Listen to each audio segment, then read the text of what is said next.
కథన ప్రియులకు స్వాగతం. కథన వేదిక మీకు అందించే తర్వాత కథ వుడెన్ బౌల్.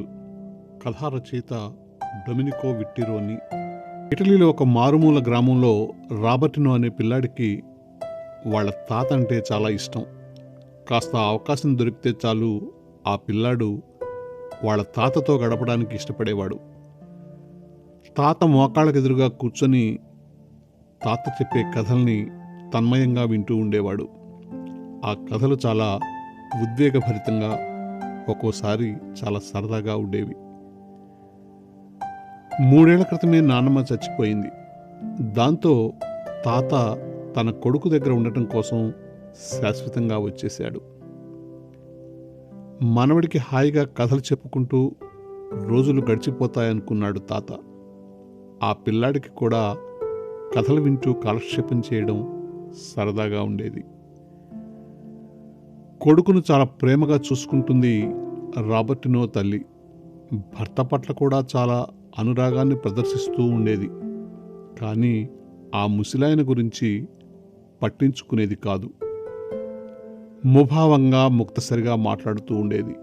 ఎందుకలా చేస్తుందో, ఎందుకలా ప్రవర్తిస్తుందో రాబర్టినో చిన్ని బుర్రకు అర్థమయ్యేది కాదు. బహుశా అందరూ అమ్మలు అలానే ఉంటారేమో అనుకునేవాడు. ఒకరోజు రాత్రి భోజన సమయంలో కాఫీ కప్పు అందుకుంటున్నప్పుడు తాత చేతులు వణకడంతో కాఫీ తుళ్ళి డైనింగ్ టేబుల్పై పడింది. తెల్లటి టేబుల్ క్లాత్ మరకలైపోయింది. కప్పు కింద పడి ముక్కలైంది. రాబర్టినో తల్లి తాత మీద విరుచుకు పడింది.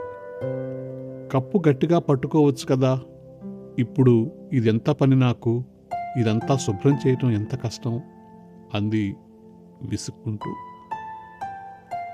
తాతయ్య ఏమీ మాట్లాడకుండా తలంచుకున్నాడు. రాబర్టినో అన్నం తినకుండా లేచి వెళ్ళిపోయాడు. అయ్యో పాపం తాతయ్య అనుకున్నాడు మనసులో.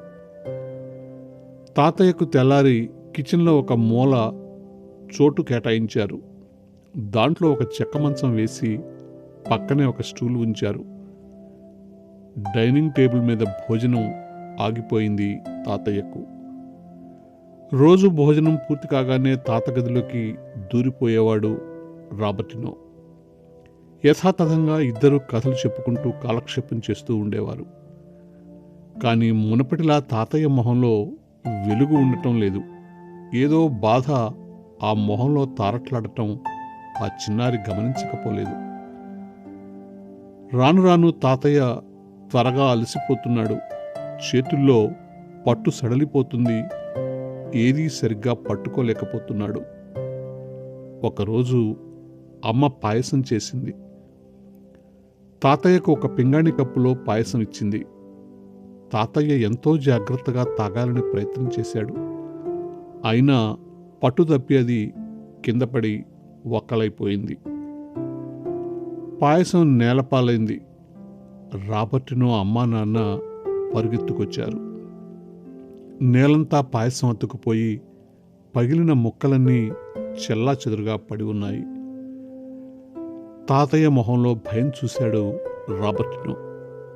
అమ్మ ఏమంటుందో అనుకుంటూ ఉండగానే ఉరుము ఉరిమినట్లు మాటలు ధాటిగా రానే వచ్చి పడ్డాయి.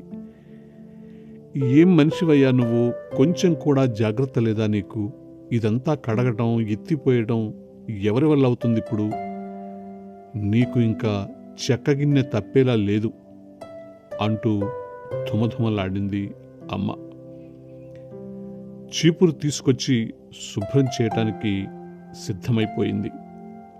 రాబర్టినో మనసు గాయపడింది. చాలాసేపు మౌనంగా కూర్చుండిపోయాడు. మనసులో ఏమనుకున్నాడో ఏమో తెలీదు. కాసేపటి తర్వాత ఆ విరిగిన ముక్కల్ని ఏరి పట్టుకొచ్చాడు. పింగాణి గిన్నె ఆకారంలోకి వచ్చేలా పేర్చాడు.